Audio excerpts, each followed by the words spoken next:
ನಮಸ್ಕಾರ ಸ್ನೇಹಿತರೆ. ಇವತ್ತು ನಮ್ಮ ಸ್ಪೋಕನ್ ಇಂಗ್ಲಿಷ್ ಕ್ಲಾಸಿನ ಅತಿ ಮುಖ್ಯವಾದ 6ನೇ ದಿನ. ನೋಡಿ, ತುಂಬಾ ಜನ ಇಂಗ್ಲಿಷ್ ಮಾತಾಡುವಾಗ ಹಿ ಡು ನಾಟ್ ಗೋ ಅಥವಾ ಶಿ ಡು ನಾಟ್ ಲೈಕ್ ಅಂತ ಹೇಳ್ತಾರೆ. ಕೇಳಿಸಿಕೊಳ್ಳಿ, ಇದು ತಪ್ಪು. ಇವತ್ತು ನಾನು ನಿಮಗೆ ಇಂಗ್ಲಿಷ್ ಗ್ರಾಮರ್ನ ಅತಿ ದೊಡ್ಡ ಕನ್ಫ್ಯೂಷನ್ ಆದ ಡೂ ಮತ್ತು ಡಸ್ ಬಗ್ಗೆ ಪಾಠ ಮಾಡ್ತೀನಿ. ಸುಮ್ಮನೆ ಎಕ್ಸಾಂಪಲ್ ಕೊಡಲ್ಲ, ಪ್ರತಿಯೊಂದು ವಾಕ್ಯವನ್ನ ಬಿಡಿಸಿ ಅಲ್ಲಿ ಆ ಪದ ಯಾಕೆ ಬಂತು ಅಂತ ಎಕ್ಸ್ಪ್ಲೇನ್ ಮಾಡ್ತೀನಿ. ಕೊನೆಯಲ್ಲಿ ನಿಮಗಾಗಿ ಒಂದು ಸ್ಪೆಷಲ್ ಟಿಪ್ ಇದೆ, ಯಾರೂ ಮಿಸ್ ಮಾಡಬೇಡಿ. ಮೊದಲು ಈ ಪದಗಳ ಅರ್ಥ ತಿಳಿಯೋಣ. ಕನ್ನಡದಲ್ಲಿ ಡೂ ಮತ್ತು ಡಸ್ ಅಂದ್ರೆ ಮಾಡು ಅಥವಾ ಮಾಡುವುದು. ಆದರೆ ಇಂಗ್ಲಿಷ್ನಲ್ಲಿ ಇವುಗಳನ್ನು 2 ಕೆಲಸಕ್ಕೆ ಬಳಸ್ತೇವೆ. ಮೊದಲನೇದು ಒಂದು ಕೆಲಸ ಮಾಡುವುದನ್ನು ತಿಳಿಸಲು, ಎರಡನೇದು ಪ್ರಶ್ನೆ ಕೇಳಲು ಮತ್ತು ಇಲ್ಲ ಅಂತ ಹೇಳಲು. ಈಗ ನನ್ನನ್ನ ಕೇಳಿ, ಯು ಗೋ ಅಂದ್ರೆ ಇಂಗ್ಲಿಷ್ ಆಗ್ತಾ? ಖಂಡಿತ ಇಲ್ಲ. ಅಲ್ಲಿ ನಮಗೆ ಒಬ್ಬ ಸಹಾಯಕ ಅಥವಾ ಹೆಲ್ಪಿಂಗ್ ವರ್ಬ್ ಬೇಕು. ಅದೇ ನಮ್ಮ ಇಂದಿನ ಹೀರೋಗಳು, ಡೂ ಮತ್ತು ಡಸ್. ಓಕೆ ಸ್ಟೂಡೆಂಟ್ಸ್, ಈಗ ಸ್ಕ್ರೀನ್ ಕರೆಗೆ ತುಂಬ ಗಮನವಿಟ್ಟು ನೋಡಿ. ಇದು ಇವತ್ತಿನ ಲೆಸನ್ನ ಅತ್ಯಂತ ಇಂಪಾರ್ಟೆಂಟ್ ಪಾರ್ಟ್. ನಮಗೆ ಡೂ ಮತ್ತು ಡಸ್ ಅಂದ್ರೆ ಏನು ಅಂತ ಗೊತ್ತಿದೆ, ಆದರೆ ಇವುಗಳನ್ನ ಯಾರ ಜೊತೆ ಬಳಸಬೇಕು ಅನ್ನೋದೇ ದೊಡ್ಡ ಕನ್ಫ್ಯೂಷನ್ ಅಲ್ವಾ? ಅದಕ್ಕಾಗಿಯೇ ನಾನು ಇಲ್ಲಿ 2 ಟೀಮ್ಗಳನ್ನ ಮಾಡಿದ್ದೀನಿ. ನಿಮ್ಮ ನೋಟ್ಬುಕ್ನಲ್ಲಿ ಇದೇ ರೀತಿ ಒಂದು ಟೇಬಲ್ ಬರೆದುಕೊಳ್ಳಿ. ನೋಡಿ, ಮೊದಲನೇದಾಗಿ ಟೀಮ್ ಡೂ. ಇಲ್ಲಿ ಯಾರೆಲ್ಲ ಇದ್ದಾರೆ? ಐ, ವಿ, ಯು ಮತ್ತು ದೇ. ಅಂದ್ರೆ ನಾನು, ನಾವು, ನೀವು ಮತ್ತು ಅವರು. ಇಂಗ್ಲಿಷ್ ರೂಲ್ ಪ್ರಕಾರ ಇವರ ಜೊತೆ ನಾವು ಯಾವತ್ತೂ ಡೂ ಅನ್ನೇ ಬಳಸಬೇಕು. ಇನ್ನು ಎರಡನೇದಾಗಿ ಟೀಮ್ ಡಸ್. ಇಲ್ಲಿ ಹಿ, ಶಿ, ಇಟ್ ಮತ್ತು ಯಾವುದಾದರೂ ಒಬ್ಬ ವ್ಯಕ್ತಿಯ ಹೆಸರು ಅಂದ್ರೆ ನೇಮ್ ಬರುತ್ತೆ. ಫಾರ್ ಎಕ್ಸಾಂಪಲ್, ರಾಜು, ಪ್ರಿಯಾ ಅಥವಾ ಮೈ ಫ್ರೆಂಡ್. ನೋಡಿ, ಒಬ್ಬನೇ ವ್ಯಕ್ತಿ ಇದ್ದಾಗ ನಾವು ಡಸ್ ಅನ್ನ ಬಳಸಬೇಕು. ಇಲ್ಲಿ ನೀವು ಒಂದು ಟಿಪ್ ನೆನ್ಪಿಟ್ಕೊಳ್ಬೇಕು. ಐ ನಾನು ಮತ್ತು ಯು ನೀನು ಒಬ್ಬರೇ ಆದರೂ ಕೂಡ ಇಂಗ್ಲಿಷ್ನಲ್ಲಿ ಅವರು ಯಾವಾಗಲೂ ಡೂ ಟೀಮ್ನಲ್ಲೇ ಇರ್ತಾರೆ. ಇದನ್ನ ಮರಿಬೇಡಿ.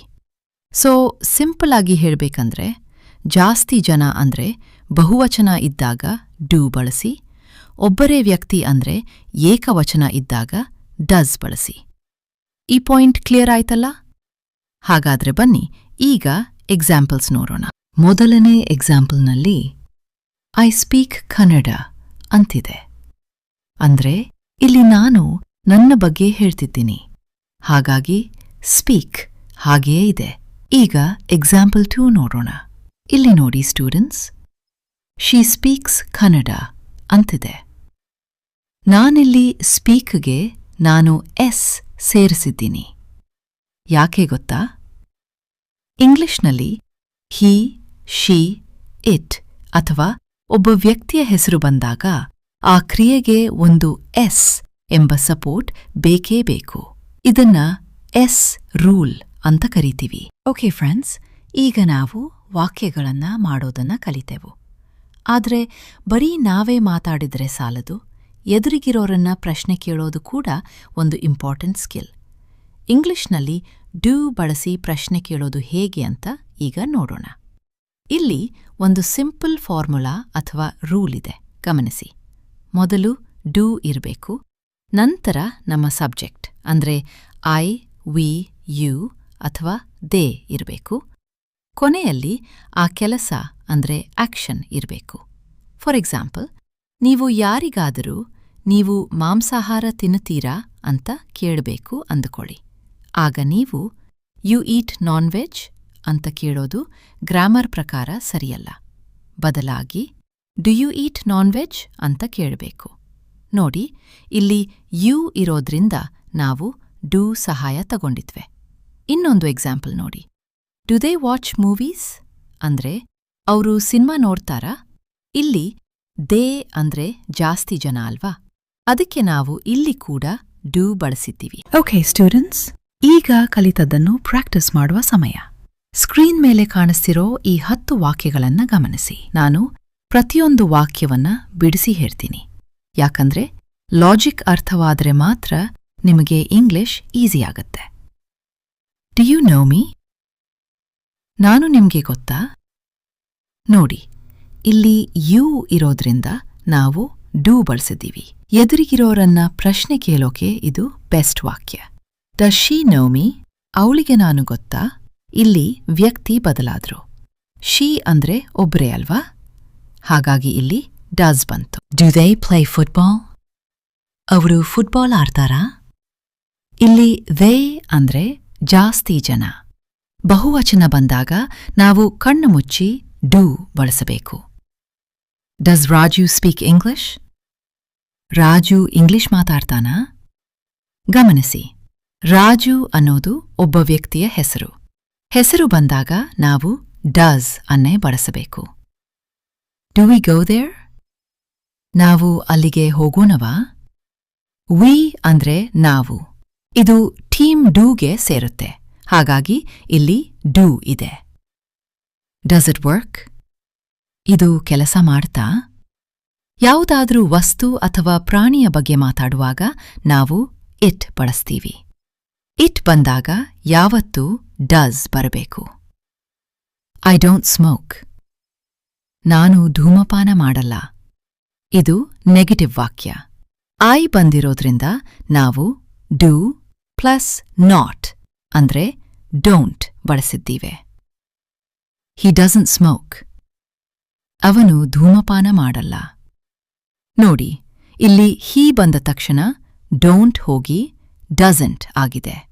ಇದನ್ನೇ ನೀವು ಎಕ್ಸಾಮ್ನಲ್ಲಿ ಅಥವಾ ಮಾತಾಡುವಾಗ ಗಮನಿಸಬೇಕಾದ್ದು. Do you understand? ನಿಮ್ಗೆ ಅರ್ಥವಾಗ್ತಿದೆಯಾ? ಸಾಮಾನ್ಯವಾಗಿ ನಾವು ಎಲ್ಲರನ್ನೂ ಕೇಳೋ ಪ್ರಶ್ನೆ ಇದು. ಯು ಜೊತೆ ಯಾವತ್ತೂ ಡೂ ಇರಲಿ. She doesn't understand. ಅವಳಿಗೆ ಅರ್ಥವಾಗುತ್ತಿಲ್ಲ. ಕೊನೆಯದಾಗಿ ಶಿ ಬಂದಿರೋದ್ರಿಂದ ಇಲ್ಲಿ ಡಸಂಟ್ ಬಂದಿದೆ. ವಿದ್ಯಾರ್ಥಿಗಳೇ, ಈ 10 ವಾಕ್ಯಗಳಲ್ಲಿ ನೀವು ಒಂದು ವಿಷಯ ಗಮನಿಸಿದ್ರಾ? ಎಲ್ಲಿ ಒಬ್ಬರೇ ವ್ಯಕ್ತಿ ಇದ್ದಾರೋ ಅಲ್ಲಿ ಡಸ್ ಬಂದಿದೆ. ಎಲ್ಲಿ ಹೆಚ್ಚು ಜನ ಅಥವಾ I/ಯು ಇದ್ದಾರೋ ಅಲ್ಲಿ ಡೂ ಬಂದಿದೆ. ಇಷ್ಟೇ ಇರೋದು ಸಿಂಪಲ್ ಲಾಜಿಕ್. ಸರಿ, ಈಗ ನಿಮಗೊಂದು ಪರೀಕ್ಷೆ. ಒಂದು ವಾಕ್ಯ ಹೇಳ್ತೀನಿ. My friend do not speak English. ಯೋಚನೆ ಮಾಡಿ, ಮೈ ಫ್ರೆಂಡ್ ಅಂದ್ರೆ ಒಬ್ಬರೇ ಅಲ್ವಾ? ಹಾಗಾದ್ರೆ ಅಲ್ಲಿ ಡೂ ಬರೋದು ಸರಿಯಾ? ಖಂಡಿತ ಇಲ್ಲ.